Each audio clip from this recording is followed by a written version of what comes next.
네, 저는 증인신문을 위해서 5분만 사용하도록 하겠습니다. 네, 한상희 위원장님 네. 질문 드리겠습니다.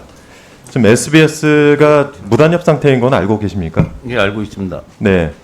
그러니까 지난 2017년에 SBS 창업주 윤세영 회장이 담화문을 한번 발표를 했었어요. 기억이 났을지 모르겠지만 예. SBS 제2의 도약을 위해서 SBS 회장과 미디어 홀딩스의 의장직을 사임하고 소유 경영의 완전 분리를 선언을 했었습니다. 2020년 제어가 심사를 하실 때 이 당시 2017년 합의를 성실하게 이행하는 승인 조건을 부과해서 승인을 내셨어요. 방통위에서. 근데 그 내용에는 노조하고 경영진 임명동의제 그리고 노조 추천 사회이사제 이런 것들을 핵심으로 하는 단체 협약이 있었습니다. 예. 이거를 어긴 것 아니겠어요? 그 현재 무단협 상태이기 때문에 합의서의 효력은 일단 중단된 걸로 보이고요.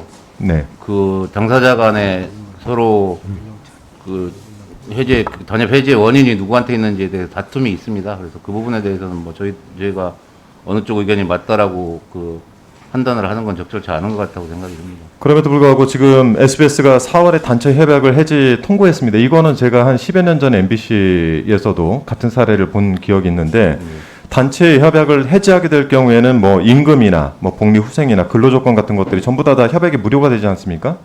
그 뭐 최소 그 근로관계법 규정을 따르도록 돼 있을 겁니다. 그 부분은. 네, 그래서 이 단협 관계 같은 경우에는 2020년 제어가 심사 당시에도 역시 마찬가지로 2017년에 있었던 이런 합의들에 대해서 성실한 이행 조건이 승인 조건으로 부과된 걸로 제가 지금 알고 있는데 확인 한번 해보시고요.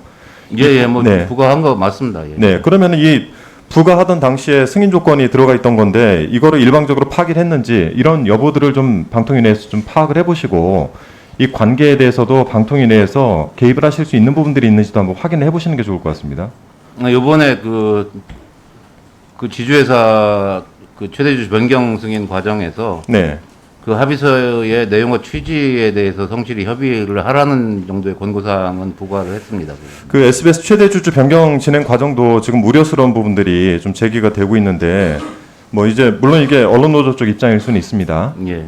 SBS 소유 경영 분리가 문제가 생길 수 있다, 악영향을 받을 수 있다라는 게 지금 노조 측의 입장이잖아요. 여기에 대해서는 어떻게 생각을 하십니까? 노사가 성실하게 협의해야 될 내용이라고 생각을 합니다. 그 부분은요. 지속적으로 협의를 진행을 하고 있고 네. 단협에 대해서 협의를 하고 있는 걸로 알고 있습니다. 지금요. 예. 네. 어쨌든 6월에 방통위가 최다 출자자 변경 심사를 하던 당시에 제가 알기로 5개 승인 조건이 부과가 돼 있던 걸로 알고 있습니다. 예. 뭐 이 내용에는 역시 마찬가지 그 재무 건전성에 대한 부실 초래나 미래가치 훼손에 대한 부분이나 이런 것들이 담겨 있는데 좀 이 부분들도 꼼꼼하게 좀 살펴봐 주시기를 바라겠고요. 하나 조금 더 우려스러운 점 SBS 이야기를 꺼냈으니까 지금 이 부분도 한번 좀 내용들을 좀 살펴봐 주실게. 우리 방심위원장님 계시죠? 예. 네, 제가 끝에 있어 안 보이는데 지금 이제 대주주인 태영이 2014년에 그 스포츠 경기 시설인 인제 스피디움 경영권을 인수를 했습니다.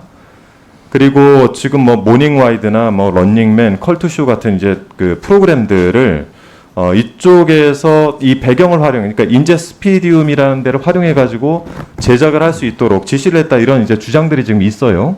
이런 부분들은 좀 양 기관에서 좀 체크를 하셔서 예. 이게 방송 언론 자체가 사유화되는 것에 대해서는 저는 상당히 그 거부감이 있습니다. 그리고 절대 돼서도 안 되고요. 이런 부분들을 꼭 좀 확인하셔서 SBS가 승인 조건에 부합하지 않은 일을 하고 있는 것인지 또 이 부분들이 상당히 부당한 부분이 있는지를 좀 꼭 좀 체크를 해주시기를 당부를 드리겠습니다. 예, 그 부분은 적극적으로 네. 뭐 체크를 할 문제라고 생각을 합니다. 예. 네, 하나만 더 간단하게 좀 말씀드리면 그 지금 현재 제가 2021년 10월 1일자로 공정한 뉴스 서비스 제공과 운영을 인터넷 뉴스 서비스 사업자에게 관련해서 제출 의무를 하는 법안을 발의를 해놓은 상태예요. 그러니까 즉 말씀드리면은 포털 자체가 뉴스 스탠드라고 하는 이 제도를 통해 가지고 본인들이 그 받지도 않은 권한들을 가지고 이 포털들이 스스로 뉴스들을 편집을 하고 줄을 세운단 말이죠. 그러니까 이런 부분들에 대해서 그 지금 현재 이용자들 입장에서 바라봤을 때 도대체 어떤 뉴스 배열에 따라선 그 알고리즘 공개 여부나 어비준 기사 같은 것들이 상당히 영향을 받지 않습니까? 예, 그렇습니다. 네, 이런 부분들에 대해서 좀 방통위원장님 입장을 좀 듣고 싶습니다. 마지막으로. 예, 그 법안의 입법 취지 공감하고요. 그 자료 제출 요구를 통해서 자료 제출 의무를 부과함으로써 간접적으로 그 뉴스 편집의 공정성 부분을 확보할 수 있는 그 유력한 수단이 아닐까 이렇게 생각을 합니다. 네, 수고하셨습니다. 다음 홍익표 의원님 질의해 주십시오.